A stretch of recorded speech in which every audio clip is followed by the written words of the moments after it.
Hi ಎಲ್ಲ ನನ್ನ ಪ್ರೀತಿಯ ಕನ್ನಡಿಗರಿಗೆ ವೆಲ್ಕಮ್ ಬ್ಯಾಕ್ ಟು ಥಾಟ್ಸ್.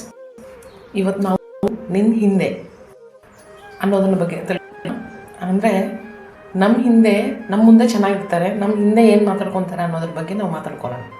ಏನು ಮಾತಾಡ್ತಾರೆ ಅಂತಲ್ಲ, ಅದನ್ನು ಹೇಗೆ ಅಚೀವ್ ಮಾಡಬೇಕು ಅನ್ನೋದನ್ನು ಕಲ್ತ್ಕೊಳ್ಳೋಣ. ಹೇಗೆ ಅಂದರೆ, ಈಗ ನಾವು 3 ಜನ ಫ್ರೆಂಡ್ಸ್ ಇದ್ದೀವಿ ಅಂತ ಇಟ್ಕೊಳ್ಳಿ.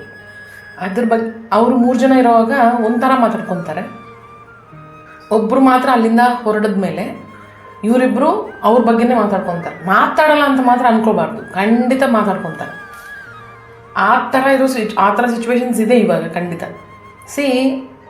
ನಾನೊಂದು ಹೇಳಕ್ಕೆ ಬರ್ತೀನಿ, ಎಷ್ಟು ಜನ ಇದ್ರೂ, ಏನೇ ರಿಲೇಷನ್ಶಿಪ್ ಇದ್ರೂ, ಏನೇ ಫ್ರೆಂಡ್ಶಿಪ್ ಇದ್ರೂ, ದಯವಿಟ್ಟು ನೀವು ಏನು ಮಾಡ್ತೀರಾ ಅಂದರೆ, ಸಾಧ್ಯವಾದಷ್ಟು ನೀವು ಒಂಟಿಯಾಗಿರೋಕ್ಕೆ ಇಷ್ಟಪಡಿ.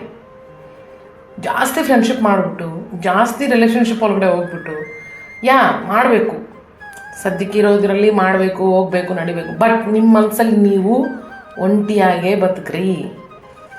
ಯಾವತ್ತು ನೀವು ಒಂಟಿಯಾಗೇ ನಿಂತ್ಕೊಂಡಿರ್ತೀರೋ ಆವತ್ತು ನೀವು ಖಂಡಿತ ಯಾರು ಏನೇ ಮಾತಾಡ್ಕೊಂಡ್ರು, ಯಾರು ಏನೇ ಮಾಡಿದ್ರು ನೆವರ್ ಗಿವ್ ಅಪ್ ಅಂತ ಇರ್ತೀರ. ಖಂಡಿತ ಒಬ್ಬರ ಬಗ್ಗೆ ನೀವು ಕೇರ್ ಮಾಡ್ದಿರಾ, ನಂದು ನನಗೆ ಅನ್ನೋ ಥರ ನೀವಿದ್ದರೆ ಖಂಡಿತ ಇದನ್ನು ನೀವು ಅಚೀವ್ ಮಾಡ್ಬೋದು. ಎಷ್ಟು ಜನ ಬೇಜಾರು ಮಾಡ್ಕೊಂಡಿರಲ್ಲ ಹೇಳಿ. ಮುಂದೆ ಒಂಥರ ಇರ್ತಾರೆ, ಹಿಂದೆ ಒಂಥರ ಇರ್ತಾರೆ. ಇವ್ರನ್ನೆಲ್ಲ ನಾನು ಹೇಗೆ ನಂಬೋದು ಅಂತ ಅದಕ್ಕೆ ಹೇಳ್ತಾರೆ, ದಯವಿಟ್ಟು ಯಾರು ನಂಬೋಕೆ ಹೋಗಬೇಡಿ. ಯಾರಿಗೋಸ್ಕರ ನಿಂತ್ಕೊಳ್ಳಲ್ಲ, ಯಾರಿಗೋಸ್ಕರ ಬಂದು ಜಗಳ ಮಾಡಲ್ಲ. ಆ ಟೈಮಲ್ಲಿ ಯಾರು ಬಂದು ಸೇವ್ ಮಾಡಲ್ಲ. ನಿಮ್ಮಷ್ಟಿಗೆ ನೀವೇ ಆಚೆ ಬರಬೇಕು, ನಿಮ್ಮಷ್ಟಿಗೆ ನೀವೇ ಮೋಟಿವೇಟ್ ಮಾಡಿಕೊಂಡು ಆಚೆ ಬೀಳಬೇಕು. ಬಿಟ್ಟರೆ ಬೇರೆ ಯಾರು ಬಂದು ಕೈ ಕೊಡಲ್ಲ. ಆ ಥರ ಇರೋವಾಗ ಅವರು ಹಿಂದೆ ಮಾತಾಡ್ಕೊತಾರೋ ಮುಂದೆ ಮಾತಾಡ್ಕೊತಾರೋ ಅದ್ರ ಬಗ್ಗೆ ನಾವು ಯೋಚನೆ ಮಾಡಿಕೊಡು. ಏನಂತೀರ?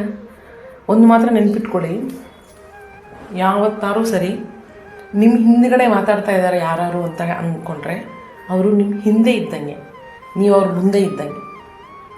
ಇದೊಂದು ಮನಸ್ಸಲ್ಲಿ ಇಟ್ಕೊಳ್ಳಿ. ಇನ್ನೇ ಏನಾದರೂ ಮಾತಾಡ್ಕೊಳ್ಳಿ, ಅವರು ಸಂಸ್ಕಾರ ಅಲ್ಲಿಗಂಟನೆ ಅಂತ ಅಂದ್ಕೊಳ್ಳೋಣ. ಬಟ್ ನಾವು ಮಾತ್ರ ಒಂದು ಅಂದ್ಕೊಳ್ಳೋಣ, ಓಹೋ ನಾನು ನಿನ್ನೆ ಮಾತಾಡ್ತಾ ಇದ್ದಾರಾ, ಅವ್ರು ನಾನು ಹಿಂದೆ ಇದ್ದಂಗೆ ತಾನೆ, ನೀವೇ ಮುಂದೆ ಇದ್ದಂಗೆ. ಏನಂತೀರ ಸ್ನೇಹಿತರೆ? Thank you so much. ನಮಸ್ಕಾರ.